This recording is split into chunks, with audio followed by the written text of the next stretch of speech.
विधानसभेच्या बाळासाहेब आंबेडकरांना दिलेले आहे, तर त्यांनी सुद्धा आपल्याला आव्हान करतो, आपल्याला जे मतदान करतो त्याला आपण मतदान केलं पाहिजे. मतदानाची देवाणघेवाण केली पाहिजे. म्हणून म्हणतो समाजाला सुद्धा आवाहन करतो की त्यांनी सुद्धा पक्षासोबत एकनिष्ठ राहावे आणि मतदान करावे. एवढं बोलतो. माझे दोन शब्द संपवतो. जय हिंद, जय हिंद. यानंतर मी सन्मान्य गौरसिंगजी राठोड यांना विनंती करतो की यांनी या ठिकाणी सभेला संबोधित करावे. सन्मान्य गौरसिंगजी राठोड, तालुका अध्यक्ष बार्शी टाकळी.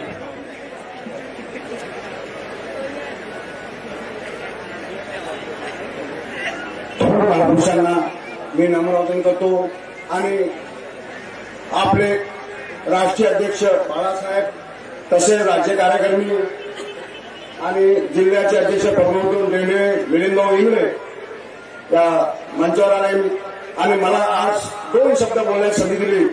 मी आज पहिल्यांदा एवढ्या लोकात बोलत आहोत साहेबांमुळे आणि साहेबांचा हात माझ्या डोक्यात असल्यामुळे.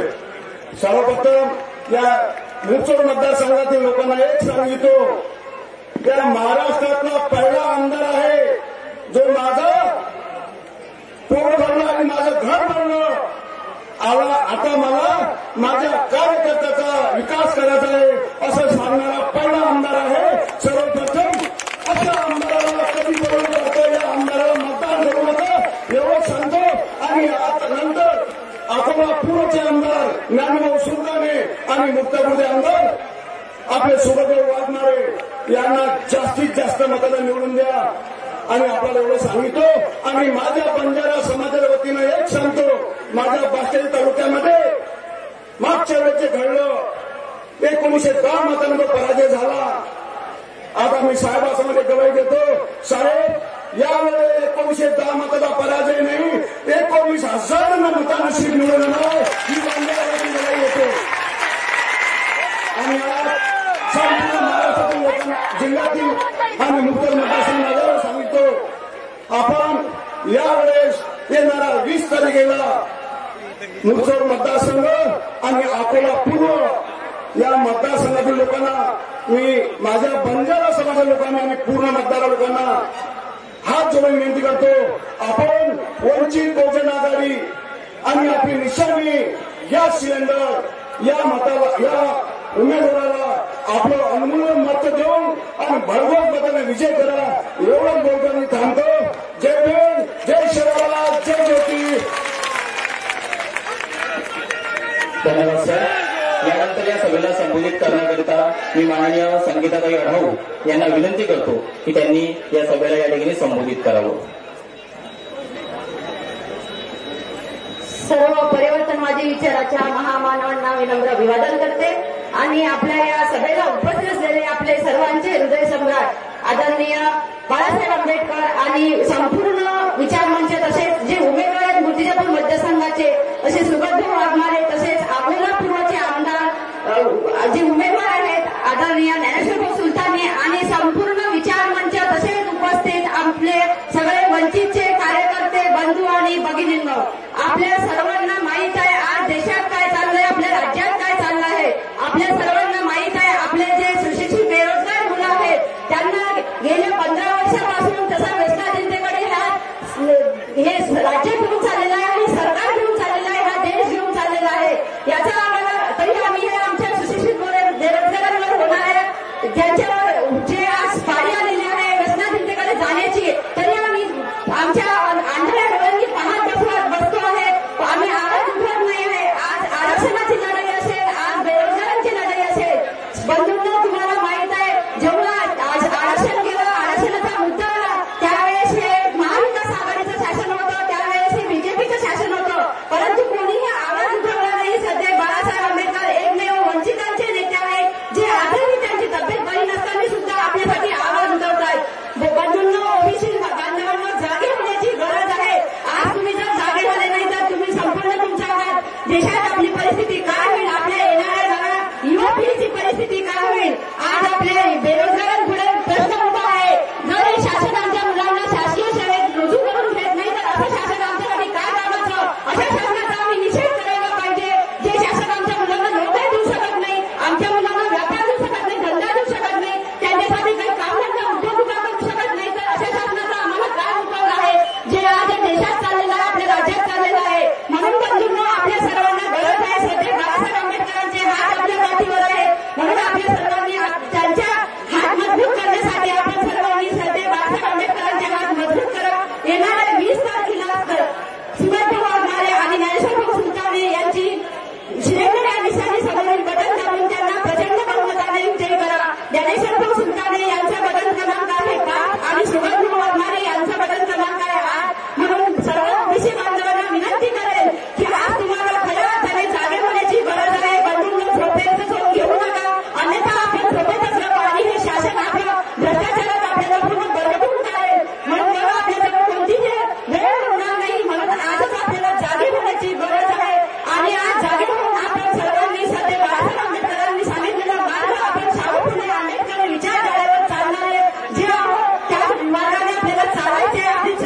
धन्यवाद ताई. यानंतर वंचित बहुजन आघाडीचे पश्चिम विदर्भ महासचिव सन्माननीय बालमुकुंदजी भेरड साहेब यांना विनंती करतो की त्यांनी या सभेला या ठिकाणी सन्मानित करावं. माननीय बालमुकुंदजी भेरड साहेब. दादा परिवर्तनवादी विचारांच्या सर्व महापुरुषांना विनम्र अभिवादन करतो. अकोला पूर्व तथा मूर्तिजापूर मतदारसंघाच्या या प्रचार सभेसाठी उपस्थित वंचित बहुजन आघाडीचे राष्ट्रीय नेते तथा बहुजनांचे दीपस्तंभ स्वर्गीय बाळासाहेब आंबेडकर मंचावर उपस्थित अकोला पूर्वचे वंचित बहुजन आघाडीचे अधिकृत उमेदवार आदरणीय ज्ञानेश्वर भाऊ सुलताने तसेच मूर्तिजापूरचे वंचित बहुजन आघाडीचे अधिकृत उमेदवार आदरणीय सुगतदादा वाघमारे, सन्माननीय व्यासपीठ आणि आजच्या या सभेला उपस्थित सर्व वंचित बहुजन आघाडीचे मंचावर सर्व पदाधिकारी, विविध विंगचे सर्व पदाधिकारी, या सभेसाठी उपस्थित सर्व मतदार बंधू भगिनी कार्यकर्त्यांनो, आपल्या सर्वांना माहित आहे की 4-5 महिन्या अगोदर लोकसभेची जी निवडणूक झाली त्याच्यामध्ये आपल्या सर्व ओबीसी असेल, एससी, एसटी या मतदारांचा भ्रमनिरास करून संविधानाच्या माध्यमातून यांनी आपले मतं घेतले. बरोबर आहे. आता संविधानाचा तर धोका टळला, परंतु आता खरं बाळासाहेब आंबेडकरांनी अतिशय समयसूचकतेने किंवा आता आरक्षण आपलं जे खतऱ्यात आलेलं आहे, रिझर्वेशन इन एससी एसटी मधलं रिझर्वेशन असेल, ओबीसीचं आरक्षण जवळपास संपवलेलं आहे, हे सर्व थांबवण्याची जी आता वेळ आलेली आहे हे आपल्याला येऊन ठेपलेली आहे. या विधानसभेच्या माध्यमातून जवळपास 100 ते 150 आमदार, ओबीसीचे 100 आमदार, एससी एसटीचे राखीव जागा, हे सर्व मिळून 170 उमेदवार आपण या महाराष्ट्रामध्ये दिलेले आहेत. आपल्याला सर्वांना माहित आहे की मतदानाचा जो अधिकार असतो या सभागृहामध्ये जो आपला प्रतिनिधी राहील तोच या आरक्षणा संपवण्यासाठी विरोध. म्हणून आपण मी आपल्या सर्व मतदारांना, कार्यकर्त्यांना विनंती करणार आहे की येत्या 20 तारखेला आदरणीय ज्ञानेश्वर भाऊ सुलताने यांचं बटन क्रमांक 5 निशाणी आहे गॅस सिलेंडर, आदरणीय सुगतदादा वाघमारे यांची निशाणी आहे सिलेंडर बटन क्रमांक 8, तो दाबून आपण यांना जास्तीत जास्त मताने विजयी करा. आपण पाहिलं असेल 2014 मध्ये जे मोदीचं सरकार आलं भारतामध्ये, त्यांचा पहिला नारा होता सबका साथ सबका विकास. 5 वर्षानंतर काय झालं आपण पाहिलं. 2019 मध्ये त्यांनी सांगितलं, जो नारा दिला आपल्याला सर्वांना माहित आहे की हिंदू खतरे में है, आणि आता म्हणतात तर कटेंगे तर बसेंगे. म्हणजे हे काय विकास नाही, काही नाही. काल आम्ही बार्शीटाकली तालुक्यात प्रचाराला गेलो होतो आपल्या वाघमारे साहेबांच्या मिटिंगला. काय विकास करून ठेवला तो तालुका, असं वाटतं का आमदार का एकच तालुक्याचा आहे का? संपूर्ण लोक शिव्या घालतात त्यांना. आपल्याला विकास करणार आपण जिल्हा परिषदेच्या माध्यमातून 25 वर्षापासून पाहिलं, ग्रामीण भागामध्ये जो विकास केला, शेवटच्या घटकाला सत्तेमध्ये बसण्याची संधी दिली, हे फक्त महाराष्ट्रामध्ये, देशामध्ये सरदार बाळासाहेब आंबेडकर करू शकतात, हे आपल्या सर्वांना माहित आहे. माझी आपल्या सर्व कार्यकर्त्यांना विनंती आहे, दिवस रात्र एक करा. रात्र वैराची आहे, दिवसही वैराचा आहे.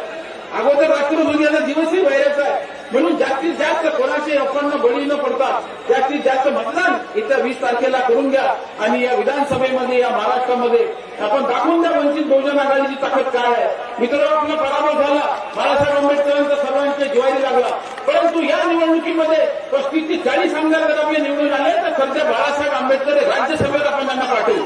तुमचं मत हे ज्ञानोबा सुलतानेला नाही, वाघमारेंना नाही, हे तुमचं मत सध्या बाळासाहेब आंबेडकरांना जाणार आहे, हे तुम्ही लक्षात ठेवा. फक्त एकच सांगतो 2 शब्द. या संपूर्ण महाराष्ट्राला तेजाची गरज, आपण सूर्य बाबासाहेब, आम्हा प्रकाशाची गरज, आम्हाला प्रकाशाची गरज. जय हिंद, जय भीम, शिवराय, जय गुरु. धन्यवाद सर. यानंतर वंचित बहुजन आघाडीचे जिल्हाध्यक्ष सन्माननीय प्रमोदजी देडवे यांना विनंती करतो की त्यांनी या सभेला या ठिकाणी सन्मानित करावं. सन्माननीय प्रमोदजी देडवे साहेब. परिवर्तनवादी चळवळीतील सर्व महामानवांना अभिवादन करतो.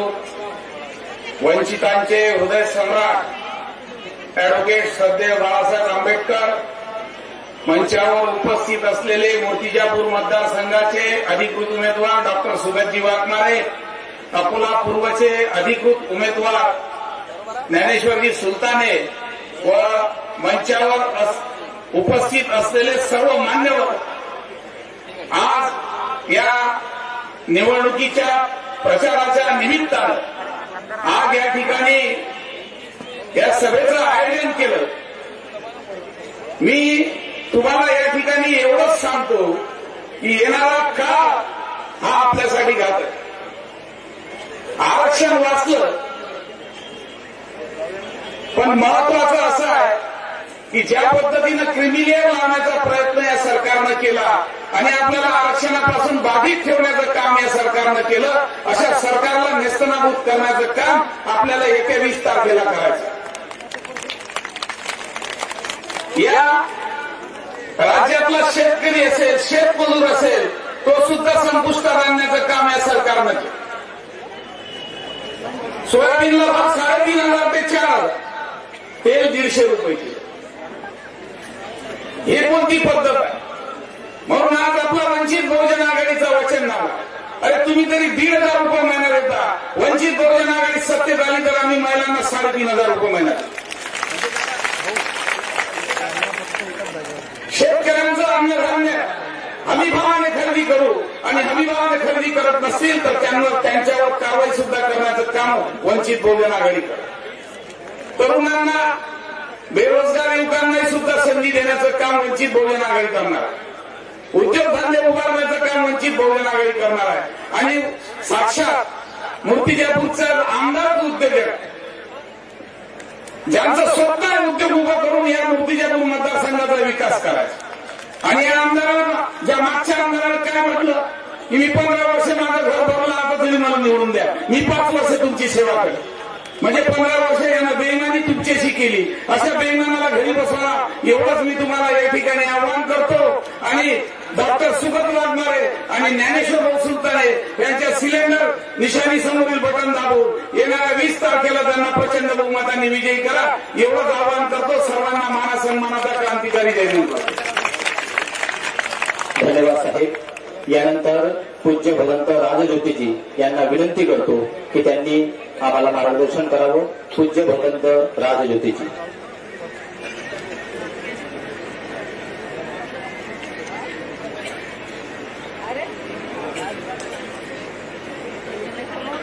परिवर्तनवादी महामानवांना त्रिवार अभिवादन करतो आणि मंचावर उपस्थित श्रद्धेय बाळासाहेब आंबेडकर आणि संपूर्ण मंच यांना सप्रेम जय भीम. मूर्तिजापूरमध्ये काम करतो आणि या एरियामध्ये काम केलेलं आहे, सर्व ओळखतात मला. आणि वारंवार सांगणं आहे, मला बोलण्याची का वेळ पडली, कारण आम्ही कुठेतरी फुटत आहोत, आम्ही कुठेतरी बैकत आहोत. आंबेडकर चळवळ असेल, फुलेशाह आंबेडकर चळवळ असेल, आंबेडकर घराणा असेल, या घराला सुरंग फोडण्याचं काम केलं जात आहे. आम्ही बौद्ध समाजाच्या लोकांनी ते जाणलं पाहिजे.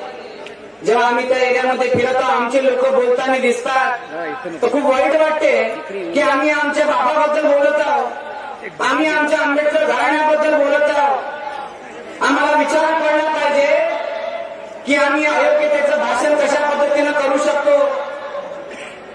ही संपूर्ण आंबेडकर चळवळ ज्या लोकांना उभी आहे, जर त्या लोकांना फोडण्याचं काम जर होत असेल तर आम्ही समजलं पाहिजे की हे फोडण्याचं काम, हे षडयंत्र कशा पद्धतीनं राबवल्या जात आहे. आणि आता तरच नाही तर सुरुवातीपासून फोडण्याचं काम चालू आहे. आम्ही लोकांनी जागलं पाहिजे.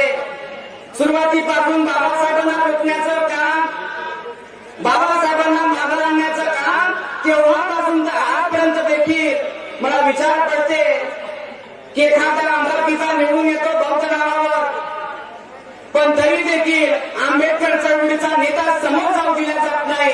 आम्ही विचार केला पाहिजे, कारण योग्य लोक तिथपर्यंत पोहोचू दिल्या जात नाही आणि श्रद्धेय बाळासाहेब आंबेडकर तिथपर्यंत पोहोचवण्याचं काम करतात. आणि म्हणून वारंवार कशा पद्धतीनं ही आंबेडकर चळवळ खतम करावी, कशा पद्धतीनं हे संपूर्ण खतम करावं, हे षडयंत्र रचले जातात. विचार करा, एका दुसऱ्याला कोणाला तरी तिकीट जाहीर झाली आणि दुसऱ्या दिवशी आमच्या बौद्ध समाजातला एक तिसराच माणूस उभा राहिला. विचार आला की त्या व्यक्तीला समजत का नाही, कारण आम्हाला हा उद्याचा संदेश आहे, बहुजन हित आहे, बहुजन सुख आहे. हा संपूर्ण संदेश, या संदेशाला वाढवण्यासाठी खऱ्या अर्थानं श्रद्धेय बाळासाहेब आंबेडकर काम करत आहे. मी एवढंच सांगू इच्छितो की आमच्यापाशी ताकद आहे. साहेब निवडून येऊ शकता, साहेब समोर जाऊ शकता, पण त्या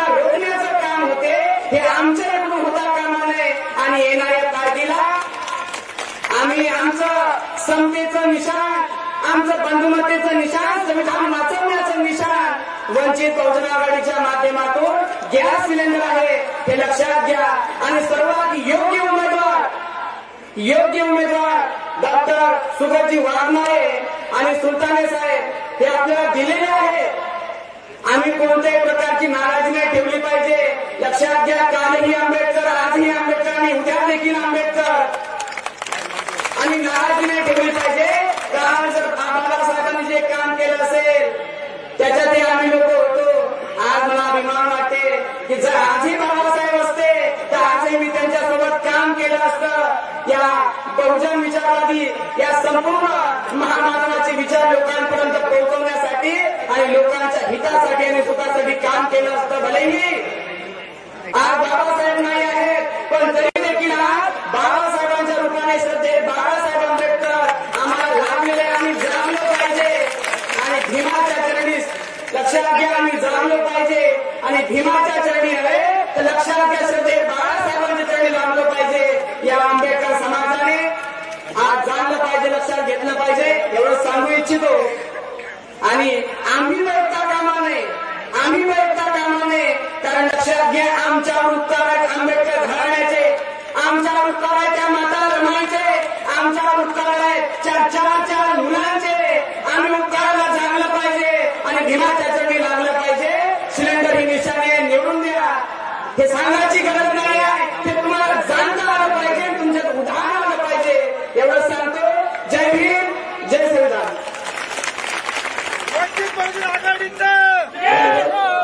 यानंतर मूर्तिजापूर विधानसभा मतदारसंघाचे अधिकृत उमेदवार सन्माननीय डॉक्टर सुगतदादा वाघमारे यांना विनंती करतो की त्यांनी या सभेला संबोधित करावं. सन्माननीय डॉक्टर सुगतदादा वाघमारे.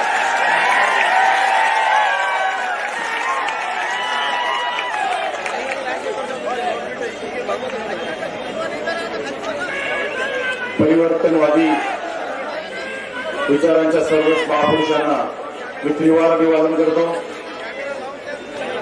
आज मंचावर उपस्थित असलेले वंचितांचे हृदय सम्राट श्रद्धेय बाळासाहेब आंबेडकर आणि आपल्या सर्वांची माफी मागून सर्व विचारमंच इथे उपस्थित असलेले सर्व बांधव, माझ्या माता भगिनी, या सर्वांना माझा क्रांतिकारी जय भीम, जय शिवराय, सलाम अलैकुम. श्रद्धेय बाळासाहेब आंबेडकरांनी माझ्यावर विश्वास टाकून मला मूर्तिजापूर मतदारसंघाची जबाबदारी दिली आहे, उमेदवारी घोषित केली आहे. आणि मी श्रद्धेय बाळासाहेबांना आणि आपल्याला हे सांगू इच्छितो की साहेब, आपण जी माझ्यावर जबाबदारी दिलेली आहे ती जबाबदारी मी जीवाची पर्वा न करता ती पूर्ण करेन असे मी आपल्याला आश्वासन देतो.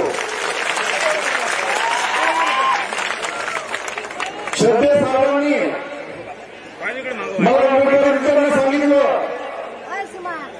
की हा मूर्तिजापूर मतदारसंघ याचे जे वाटोळे करून ठेवलेले आहे विद्यमानांनी, या मूर्तिजापूर संघाचा, या मूर्तिजापूर मतदारसंघाचा विकास हा तुला करायचा आहे.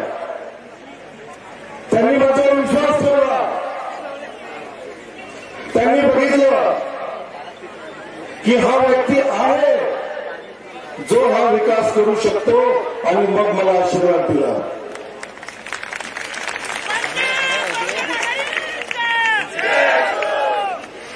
मी मूर्तिजापूर मतदारसंघाचे जेव्हा सर्वे केले त्या सर्वेमध्ये मला असं आढळलं की मूर्तिजापूर मतदारसंघ म्हणजे मूर्तिजापूर तालुका, बार्शीटाकळी तालुका आणि अर्धा दीड सर्कल त्याच्यातले या पूर्ण मूर्तिजापूर मतदारसंघाला प्यायला पाण्याचे प्रॉब्लेम्स, पाण्याचेच प्रॉब्लेम, प्यायला काय सगळेच पाण्याचे प्रॉब्लेम्स. आणि हे गेल्या 20 वर्षापासून 200 कोटी रुपयाची पाईपलाईन आणू नाही शकले. 200 कोटी रुपये खर्च आहे फक्त ती पाईपलाईन आणू नाही शकले. आणि मूर्तिजापूर मतदारसंघाला पाण्यापासून वंचित ठेवलं. आणि विद्यमान सांगतात की माझ्याजवळ एवढी संपत्ती आहे की ते कॅल्क्युलेटर मध्ये बसत नाही. अंबानी अदानीच्या प्रॉपर्टी पण कॅल्क्युलेटर मध्ये बसतात, विद्यमानांच्या नाही बसत. मी बघितलं की इथे एका गावावरून दुसऱ्या गावाला जाताना जे रस्त्याचे प्रॉब्लेम्स आहे की खड्ड्यात रस्ता शोधावा की रस्त्यात खड्डा शोधावा हा प्रॉब्लेम आहे. एका गावावरून दुसऱ्या गावाला जाताना एक वेळा ही गाडी पंक्चर होईल नाही असं होत नाही. वॉटर गटर मीटर याच्यात हे मूलभूत गरजा ह्या सुद्धा विद्यमानांनी केलं नाही गेल्या 15 वर्षात. शाळा, एज्युकेशन, विचार, हॉस्पिटल हे सगळ्या दूरच्याच गोष्टी आहेत. पाणी पाजायला त्यांच्याकडे वेळ नाही आहे, बाकीच्या मूलभूत गरजा द्यायला वेळ नाही आहे. तर तुमचे विकास, तुमच्या जीवनाचे विकास कसे करतील. आम्ही साहेबांनी म्हणूनच मला इथे उमेदवारी घोषित केलेली आहे. मी जेव्हा सर्वे करत होतो तेव्हा आमच्या माता भगिनी येऊन राहतात, ढसा राहतात. इतकं वाटलं या मतदारसंघाचं झालेलं आहे. आणि 34 सूत्री एक कार्यक्रम म्हणजे आम्ही जे प्रॉब्लेम्स ते बघितले, त्या प्रॉब्लेम्सला कसं निवारण करता येईल याचे 34 मुद्दे आम्ही काढले. आणि त्यातून श्रद्धे साहेबांचा आशीर्वाद घेऊन ते मुद्दे आम्ही मूर्तिजापूर मतदारसंघामध्ये राबवणार आहे. जो रखडलेला विकास आहे तो विकास आम्ही तिथे करणार आहे याची आपल्या सर्वांना मी शाश्वती देतो. बारामती पॅटर्न जो महाराष्ट्रात गाजलेला आहे तो बारामती पॅटर्न विसरून मी शाश्वती देतो की एक दिवस मूर्तिजापूर पॅटर्न हा ओळखला जाईल.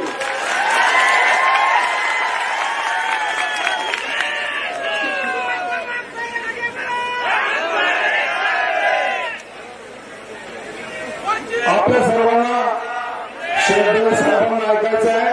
मी जास्त वेळ घेणार नाही. आपल्या सर्वांना साहेबांची तब्येत खराब असताना सुद्धा त्यांनी सन्माननीय ज्ञानेश्वरजी सुलताने साहेब आणि मला इथे एक जॉईंट सभा दिली. त्याबद्दल मी साहेबांचा खूप खूप ऋणी आहे, आभारी आहे.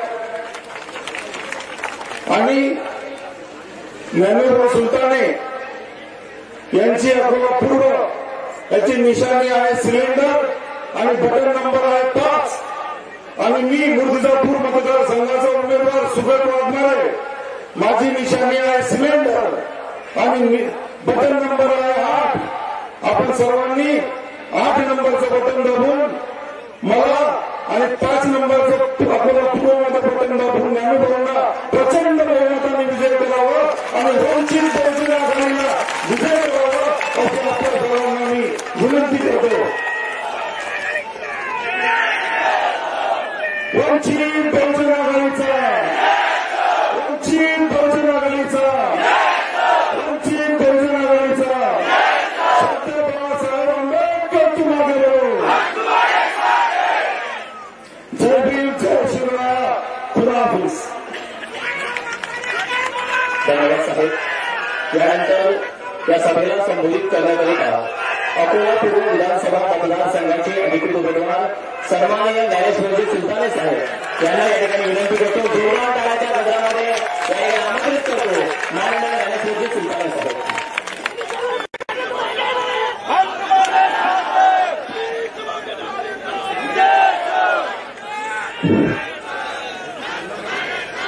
परमपूज्य डॉक्टर बाबासाहेब आंबेडकर, महात्मा ज्योतिबा फुले, सावित्रीबाई फुले, अहिल्यादेवी होळकर, मौलाना अब्दुल कलाम आझाद, लोकशाही अण्णाभाऊ साठे, अहिल्यादेवी होळकर यांच्या विचारांना प्रथम अभिवादन करतो.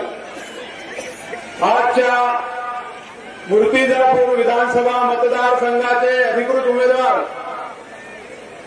सुगतजी वाघमारे व अकोला पूर्वचा मी स्वतः ज्ञानेश्वर शंकर सुलताने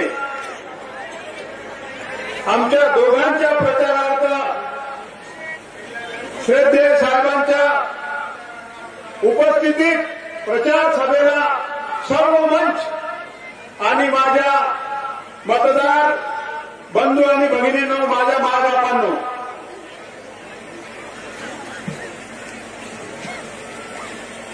2024 ही निवडणूक विधानसभेची निवडणूक पक्षासाठीच नव्हे तर राज्यासाठी सुद्धा अतिशय प्रतिष्ठेची आहे. गेल्या 5 वर्षात आपण मतं कोणाला दिली, सत्तेत कोण बसली, विरोधात कोण होते, या महाराष्ट्राचा सत्यानाश करण्याचं काम या 6 पक्षांनी केलेलं आहे. कारण पूर्वीचे 4 पक्ष होते, आता 6 झाले. कोणती शिवसेना आहे, कोणती राष्ट्रवादी काँग्रेस आहे हे सुद्धा समजायला मार्ग नाही. आणि कोण सत्तेत होतं आणि कोणी या महाराष्ट्राचा संस्कृतीचा सत्यानाश केला हे सुद्धा कळायला मार्ग नाही. आणि म्हणून हे नालायक आम्हाला जे बी टीम म्हणत होते, आता हे तिथे मांडीवर जाऊन भाजपाच्या बसले आणि आम्हाला म्हणतात बी टीम. आणि म्हणून आता आम्ही सज्ज झालं पाहिजे.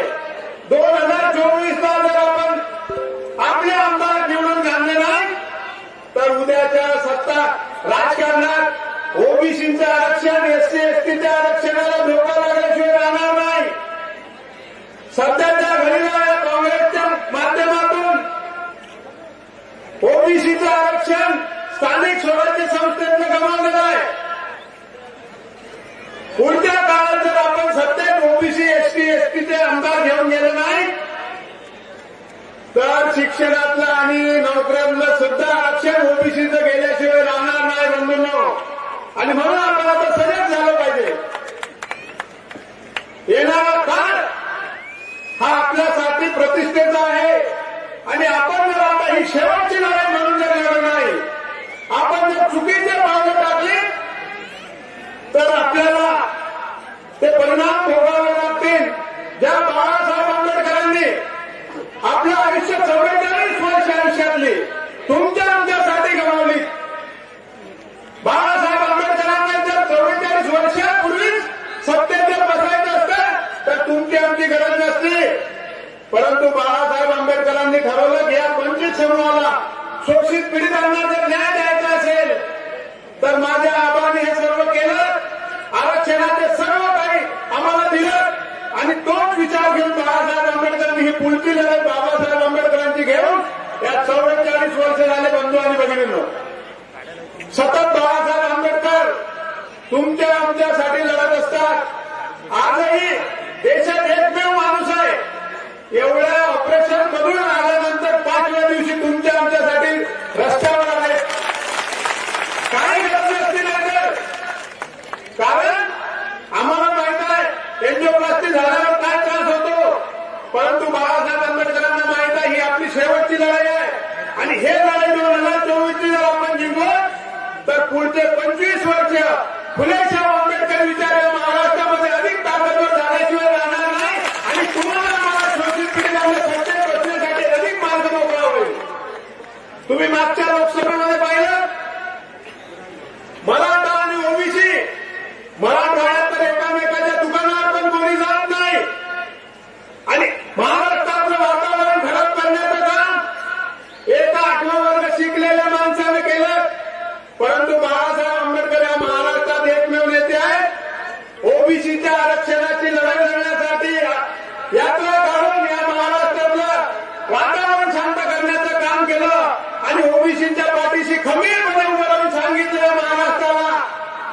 मराठ्यांना सुद्धा आरक्षण देण्यासाठी आमची हरकत नाही, परंतु या ओबीसीच्या ताटात कोणालाही आम्ही हस्तक्षेप करू देणार नाही. मराठ्यांचं ताट वेगळं तर ओबीसीचं ताट वेगळं असलं पाहिजे, या पद्धतीची भूमिका घेऊन बाबासाहेब आंबेडकर पुढे निघालेले आहेत. आणि म्हणून माझी आपल्या सर्वांना विनंती आहे, बाळासाहेब आंबेडकरांची 44 वर्ष झालेलं तुमच्या आमच्यासाठी योगदान हे वाया घालवणार का, हा सुद्धा तुम्हाला प्रश्न आहे. कारण बाळासाहेब आंबेडकर जे झटतात या देशामध्ये एक पण नेता नाही की तुमच्या आमच्यासाठी झगडत राहतो. सामान्यांना न्याय देण्याची भूमिका घेतो. छोट्या छोट्या समाजात सत्तेत बसून तुमच्या समाजाचा विकास करा. आणि म्हणून अशा पद्धतीने राजकारण झालेले प्रस्थापितांना खपत नाही.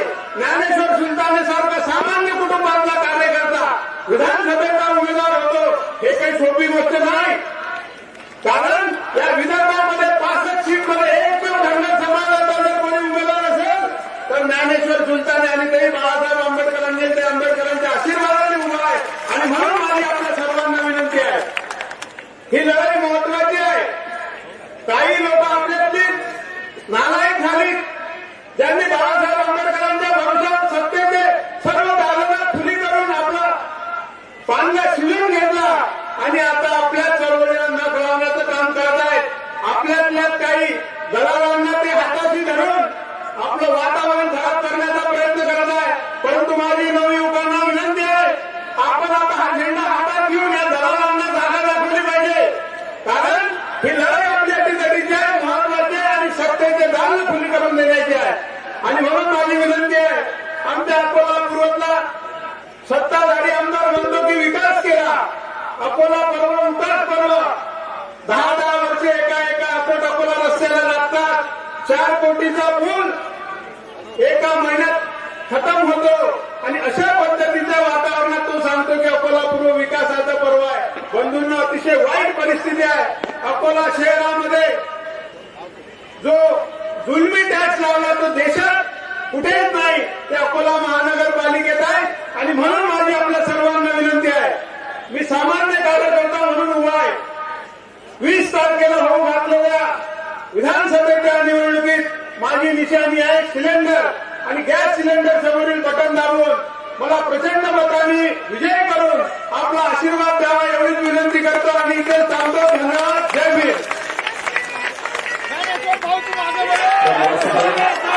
यानंतर आपण ज्यांच्या मार्गदर्शनाची आतुरतेने वाट पाहत आहात असे बहुजनांचे हृदय सम्राट वंचित बहुजन आघाडीचे राष्ट्रीय नेते श्रद्धेय ॲडव्होकेट बाळासाहेब आंबेडकर यांना मी विनंती करतो की त्यांनी या सभेला संबोधित करावे.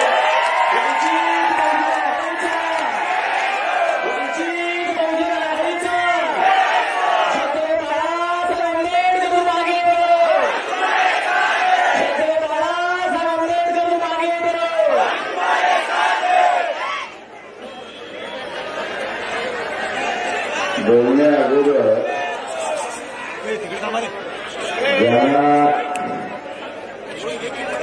आपल्या समोर बोलण्याची संधी दिली नाही त्यांचीच नावं मी फक्त आपल्या समोर घेणार आहे.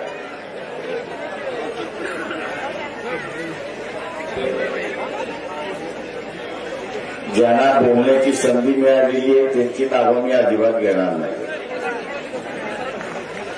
प्राध्यापक डॉक्टर धैर्यवान फुंकर, राजेंद्र पातोडे, त्याच्याचबरोबर या ठिकाणी असणारा मिलिंद निंगळे, ॲडव्होकेट संतोष रहाटे यांना बोलण्याची संधी दिली नाही, मग त्यांचा असणारा उल्लेख मी या ठिकाणी केलेला आहे. अकोला पूर्वचे असणारे उमेदवार ज्ञानेश्वर सुलताने आणि मूर्तिजापूर मतदारसंघातील उमेदवार सुगत वाघमारे यांच्या प्रचाराच्या निमित्ताने मी आपल्यासमोर या ठिकाणी उपस्थित आहे.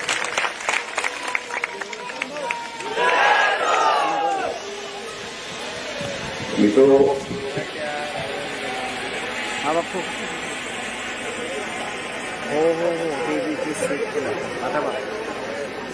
अकोला जिल्ह्याच्या ज्या गतीने विकास झाला पाहिजे तो गतीने विकास या ठिकाणी झालेला नाही. आपल्या बाजूला अमरावती आहे, तिचा असणारा झपाट्याने विकास होतो आणि त्याचं सगळ्यात मोठं कारण की तिथले असणारे आमदार जे आहेत हे आमदार आपल्या भागाचा विकास कसा होतील या दृष्टीने त्या ठिकाणी पाहतात.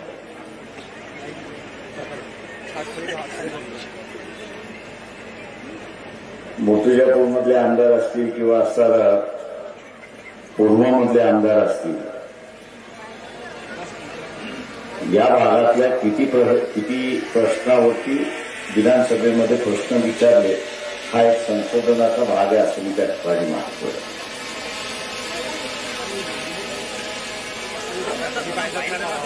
अविकसित राहण्याचं कारण या ठिकाणी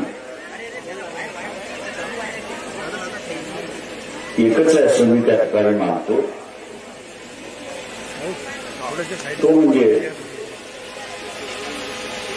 दुर्लक्ष करा. मतदार आपला बांधलेला आहे, जाईल कुठे, आपल्याशिवाय गत्यंतर नाही, आपल्याला मतदान दिल्याशिवाय राहणार नाही अशी असणारी परिस्थिती. मी पूर्वच्या आमदाराला विनंती करतो, सावरकरांना विनंती करतो की जो खासदारकीचा फंड आहे तो खासदारकीचा फंड तुम्ही कोणाकोणाला वाटला आणि कोणाकोणाला दिला त्याची जरा नावं असताना तुम्ही जाहीर केली तर अधिक चांगलं होईल असं मी त्या ठिकाणी मानतो. व्यक्तिगत टीका मी कधी करत नाही, परंतु ती यादी आली की आपल्याला लक्षात येईल की नात्या गोत्याच्या पलीकडे कोणालाच मदत झाली नाही अशी असणारी परिस्थिती.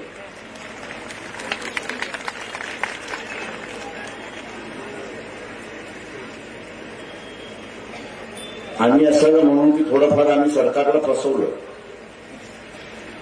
कशासाठी फसवलं होतं तर शेतकरी आपल्या शेतामध्ये विहीर खणतो. विहीर खणत असताना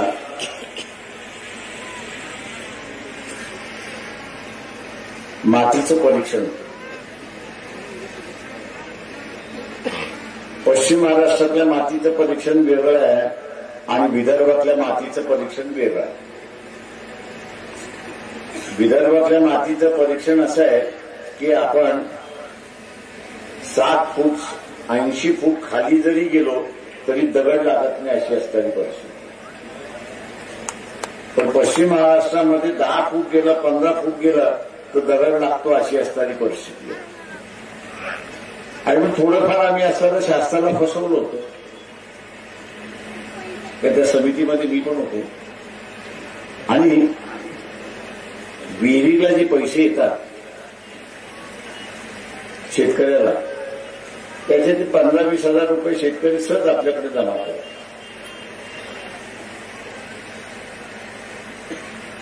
मी असं रणधीर सावरकरांना विचारतो, ते विद्वान आहेत, आमच्यापेक्षा विद्वान आहेत, ते प्रचंड विद्वान आहेत. त्याची प्रचंड विद्वानता त्यांनी असणाऱ्या सभागृहामध्ये दाखवली आणि ते सभागृहामध्ये दाखवल्यानंतर त्यांनी शासन ज्या विहिरी विदर्भामध्ये देतात त्या कशा 30% कमी करता येतील याची असताना त्यांनी मांडणी केली. आणि म्हणून आपण बघत असाल की 3 वर्षापूर्वी विहिरीला मिळणारा पैसा आणि आता मिळणारा पैसा याच्यामध्ये 30% कपात झाली अशी असणारी परिस्थिती आहे. ही देण कोणाची असेल तर रणधीर सावरकरांची देण आहे हे आपण असं लक्षात घ्या. त्यांच्या विद्वत्तेची देण आहे.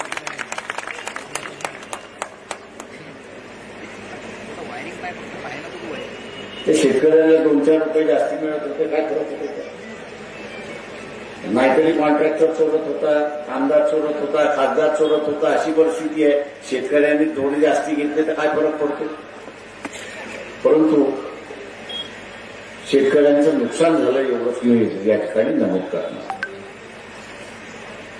आम्ही शेतकऱ्यांचे नेते म्हणतो हमी भाव शासन जाहीर करतं, पण विधानसभेमध्ये हमी भावाचा कायदा झाला पाहिजे याच्यासाठी आम्ही आग्रही नाही. आपण हे दोन्ही उमेदवार निवडून द्या, आपण हे दोन्ही उमेदवार निवडून द्या. शासन कोणाचंही असो, हमी भावाचा कायदा झाल्याशिवाय राहणार नाही.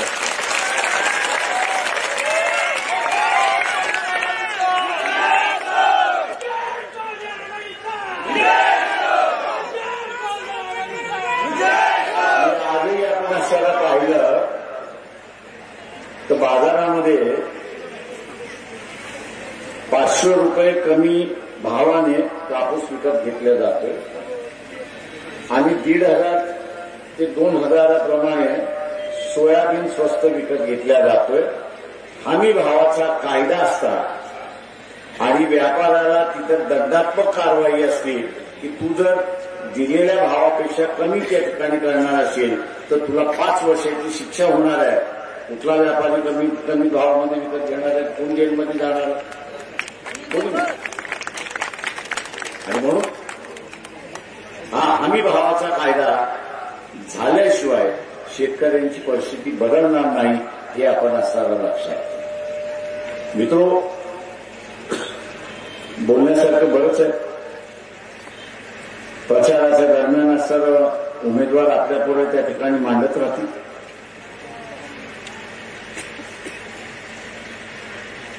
खरंच अतिविद्वान असतो तर त्यांनी कापसाचा प्रश्न हा लोकसभेतही मांडला असता, विधानसभेतही. कच्चं तेल आपण असताना जे आखाती देशांकडून घेतोय,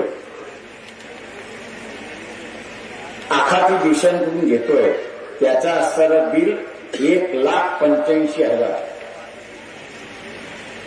त्याचं बिल 1,85,000 आहे आणि हे 1,85,000 कोटी आपण भरतो कुठून? तर जो कापूस आपल्या इथं उत्पादन होतो, अकोला असेल, यवतमाळ असेल, महाराष्ट्र असेल, महाराष्ट्राच्या बाहेर असेल, जो कापूस उत्पादन होतो आणि जो कापूस एक्सपोर्ट होतो त्याच्यातून आपण असणारा 1,85,000 कोटी कमवतो आणि त्यामुळे आपण असणारा हे बिल देऊ शकतो. अशी असणारी परिस्थिती आहे. खऱ्या अर्थाने आमदार आणि खासदार शेतकऱ्याच्या बाजूने असतात तर त्यांनी तेच सांगितलं असतं की 500 रुपये प्रति क्विंटल तुम्हाला बोनस द्यायला काय जातं. 500 रुपये प्रति क्विंटल इतिहास शेतकऱ्याला बोनस देण्यामध्ये का जातं? तर का हाच कापूस उत्पादक शेतकरी जो आहे तो देशाला 1,85,000 कोटी परकीय चलन कमवून देतो अशी असणारी परिस्थिती आहे. आणि 500 प्रति क्विंटल द्यायचं झालं महाराष्ट्राला तर फक्त 5,000 कोटीचं बर्डन येतं, 5,000 कोटीचं शासनावरती बोजा येतो अशी असणारी परिस्थिती आहे. आणि म्हणून माझं आव्हान आहे, जातीला मतदान देणार असेल तर मातीच खाणार आहात एवढं लक्षात घ्या. त्याच्या पलीकडे काहीच नाही आणि ते आजपर्यंत खात आलेलं. कार्यकर्त्याला मतदान देणार असाल, पक्षाला मतदान देणार असाल, कार्यकर्त्याला मतदान देणार असाल, पक्षाला मतदान देणार असाल तर आपण असं एक लक्षात घ्या, आपण आपलाच उद्धार केलेला असेल हे लक्षात घ्या. त्याला जातीला ज्यावेळेस मतदान देतो त्यावेळेस निवडून आलेला आमदार मला काय म्हणतो, बघा चिंता करू नका, मी पुढच्या वेळेस सुद्धा निवडून देणार. आणि म्हटलं आता काय करायचं की नाही करायचं, काय करण्याची गरज नाही. का मतदार जातीसाठी माती खायला तर बसलेला, जातीची त्याला सत्ता पाहिजे, त्याला थोडी त्याचे प्रश्न सुटलेले पाहिजे, त्याला असणाऱ्या जातीची सत्ता पाहिजे. आणि मग झक मारून मलाच मतदान देणार आहे, दुसरं कोणालाच त्या ठिकाणी देणार नाही अशी परिस्थिती. आता तुम्ही ठरवा. तुम्ही ठरवा की ह्या बाजूरखोर मतदार उमेदवाराला पुन्हा निवडून द्यायचं का, हा त्याचा तो भाग. आता काँग्रेसवाले मुसलमान जे आहेत काय चिंता पडलेली आहे की महाराष्ट्रातला मुसलमान हा वंचित बहुजन आघाडीकडे वळतोय की काय.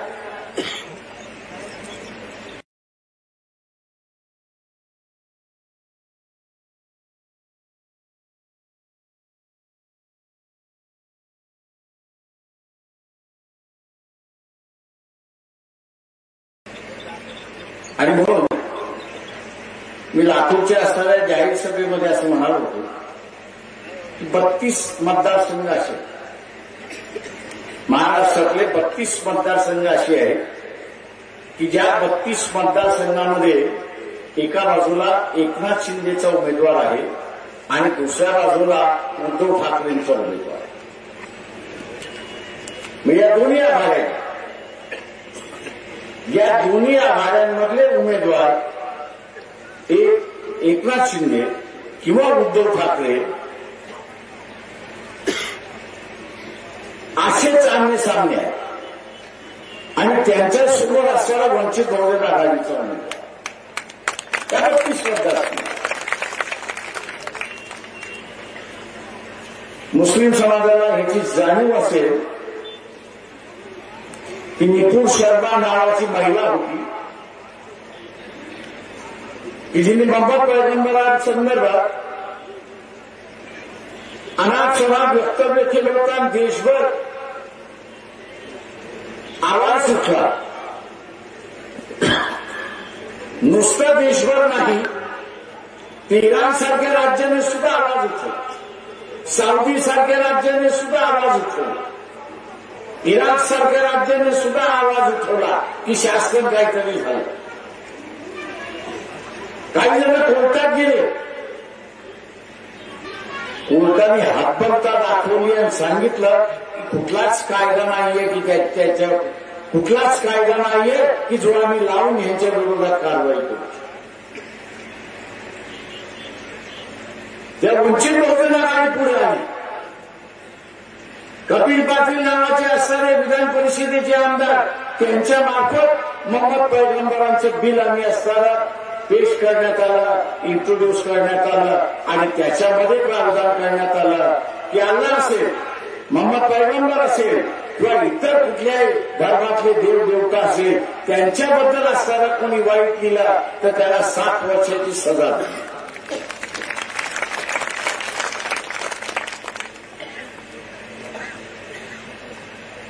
उलेमांच्या बैठका चाललेल्या आहेत, मौलवींच्या बैठका चाललेल्या आहेत.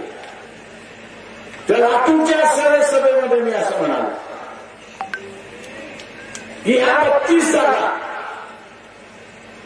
की ज्याच्यामध्ये एकनाथ शिंदे भारतीय जनता पक्षाबरोबर आहे आणि म्हणून मुसलमान मतदान करू शकतात.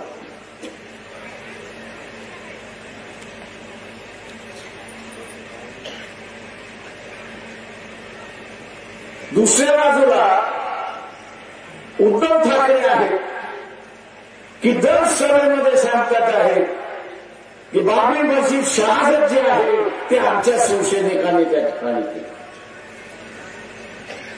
लोकसभेमध्ये भरभरून मुसलमानांनी मतदान केल्यानंतर सुद्धा आताही त्यांची भाषा तीच आहे की बाबरी मस्जिद आम्ही पाडली म्हणून. आणि अशा पार्श्वभूमीवरती आम्ही असं म्हणालो की मागच्या 5 वर्षामध्ये मग तो मौलवीजींचा मामला, एनआरसीचा मामला, दुहेरी कायद्याचा प्रश्न असेल, टिपू सुलतानचा प्रश्न असेल किंवा औरंगजेबासारखा प्रश्न असेल, वंचित बहुजन आघाडी मुस्लिम समाजाबरोबर उभे राहिली अशी परिस्थिती आहे. वंचित बहुजन आघाडी ही जर औरंगजेबच्या घरावरती गेली नसती आणि चादर चढवली नसती तर अनेक मुस्लिम पोरं जेलमध्ये झालेले असते आणि अनेक ठिकाणी दंगली झालेल्या तुम्हाला दिसल्या. जेलमध्ये जाणं दंगली थांबवण्याचं कामकाज आम्ही त्या ठिकाणी केलं. आणि आज आम्ही ज्यावेळेस बोलविलं उलेमानं गाजीचा म्हणतोय, अरे या 32 जागेवरती आम्हाला पाठिंबा द्या, जाहीर पाठिंबा द्या. या 32 जागा जर निवडून आल्या तर 2 वर्षापासून मोहम्मद पैगंबरांचं जे बिल आज सभागृहामध्ये रखडलेलं आहे त्याला मंजूर करण्यामध्ये साथ मिळेल, हात मिळेल आणि शांतता या ठिकाणी नांदेल.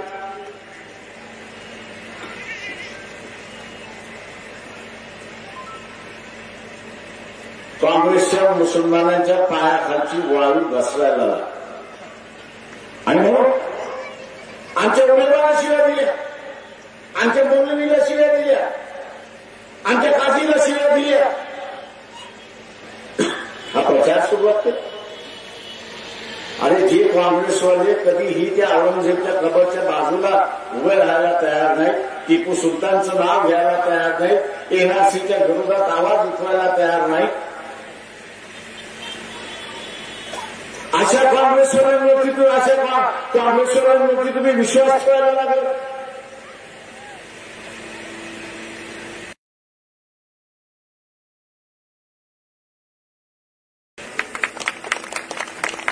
आणि हा बिकट येणारा काळ कापून तयार करायचा असेल तर कायदा जागा पाहिजे ही लक्षात. निपू शर्माचं प्रकरण सुप्रीम कोर्टामध्ये सुद्धा गेलं आणि सुप्रीम कोर्टाने सांगितलं की आम्ही हतबल आहोत, पार्लमेंटने कायदाच केला नाही, विधानसभेने कायदाच केला नाही आणि म्हणून कुठल्या कायद्याखाली यांना पकडायचं हेच आम्हाला असताना समजत. मी आज मुसलमानांना विचारतो, पाठिंबा मागणं हा गुन्हा आहे.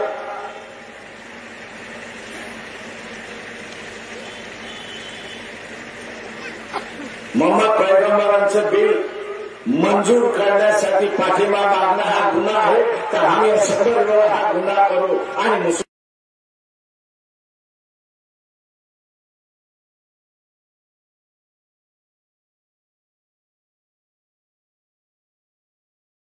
मुसलमानांचं मत हे आम्ही मागत राहू अशी असताना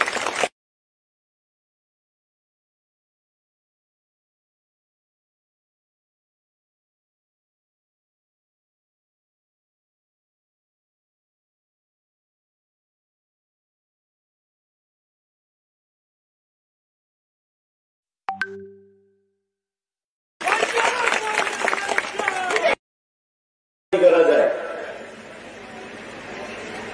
कडक कायद्याची गरज आहे. पोलीस स्टेशनला आम्ही गेलो की पोलीस स्टेशन सर कुठल्या कायद्याखाली याला अटक करून तेवढं सांगण्यात लागतं आणि आम्हाला दिसतं की कायद्यात नसल्यामुळे त्या ठिकाणी कायदा कुठला 2 समाजामध्ये भांडणं लागतं. 2